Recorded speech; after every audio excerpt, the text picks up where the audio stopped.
Hello everybody and welcome to the channel. Okay, I'm gonna keep this short. But Adam, you say. No you're not. This video is stupid long. You're right, it is. But I'll just cut to the chase because typically this isn't something I'm good at. As writers, we get into this stuff because we're a lot better at writing things down than we are at opening up in person. It's why we usually want to have our arguments over text rather than on the phone. It's why we like to have internet friends. It's why I write out literally every word I'm gonna say for these videos.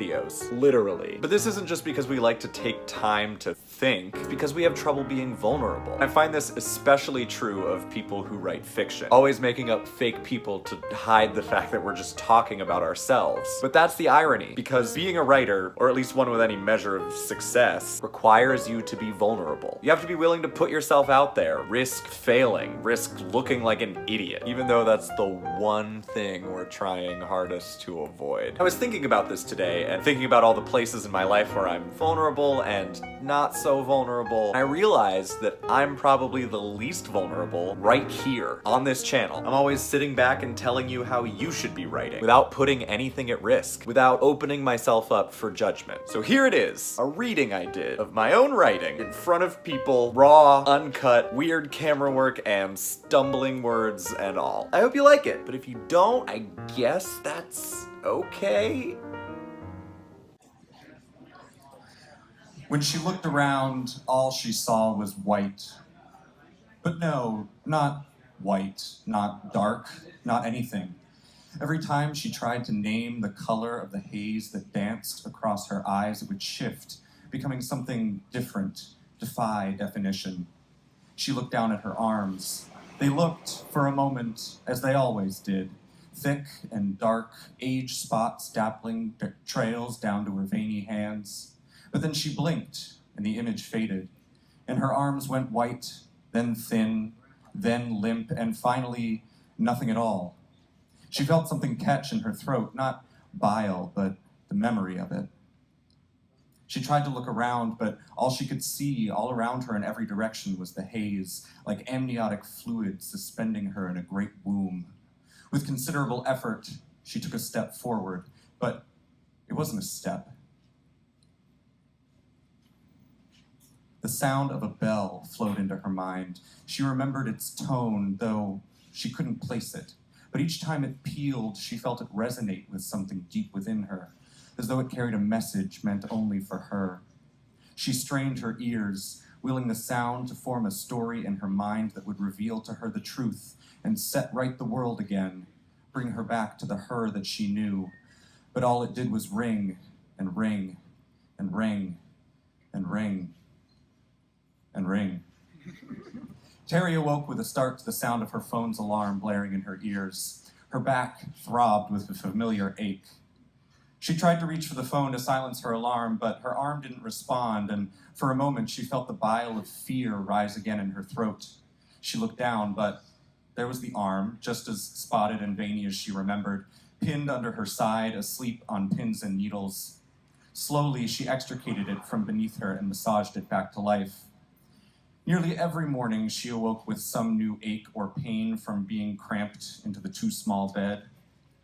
Seeing as most long-haul truckers were men, you'd think they would make the sleeper cabs long enough for a good night's sleep.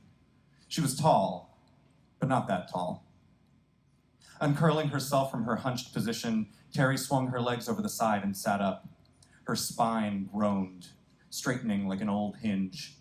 Normally, she was up before her alarm, preferring to let the sun through the windshield wake her up naturally. But looking out, she could see why she'd been left in the dream. It was raining. Not hard, but enough that the world outside was a thick haze of gray. With her good arm, she reached over and silenced her phone. 7 o'clock. Usually she liked to be on the road by now, but it had been a few days since she'd showered, and she knew her day would be miserable if she didn't at least wash her face. Reaching into the sliding compartment under the bed, Terry pulled out a rumpled gray hoodie, emblazoned on the front with a big scarlet hawk, and tugged it over her head. She then slid her bare feet into her large black boots and, climbing over the driver's seat, rolled through the door and out of the truck.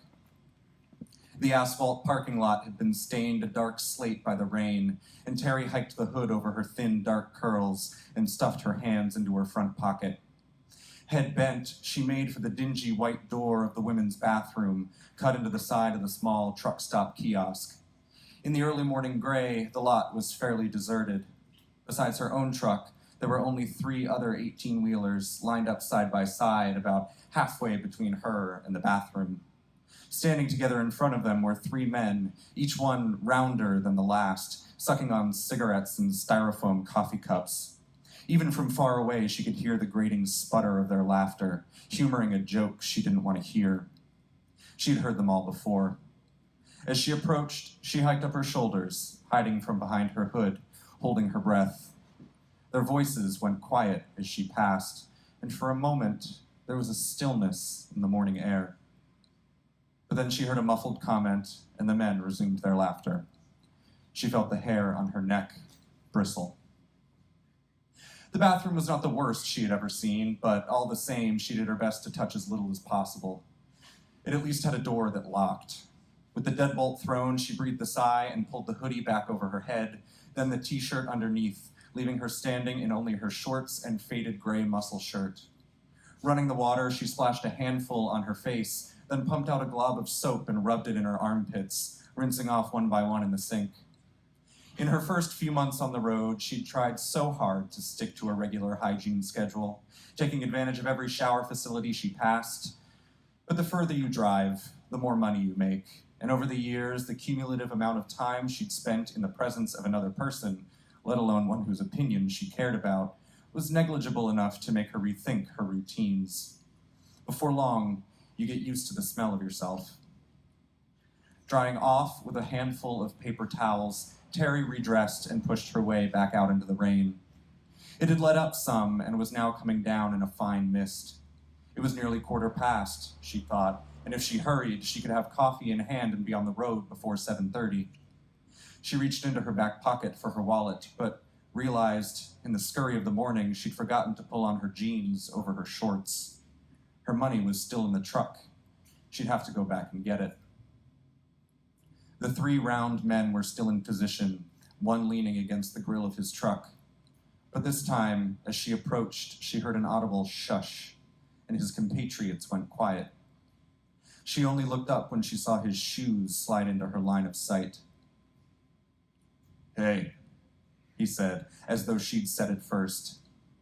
When she scanned her eyes up his body, she was surprised to find herself looking down on him. For as wide as he was, he stood about 2 inches shorter than her. He wore a blue checkered shirt, and his belly hung down over the waist of his jeans like an awning bogged down by the rain. His mustache was patchy in places.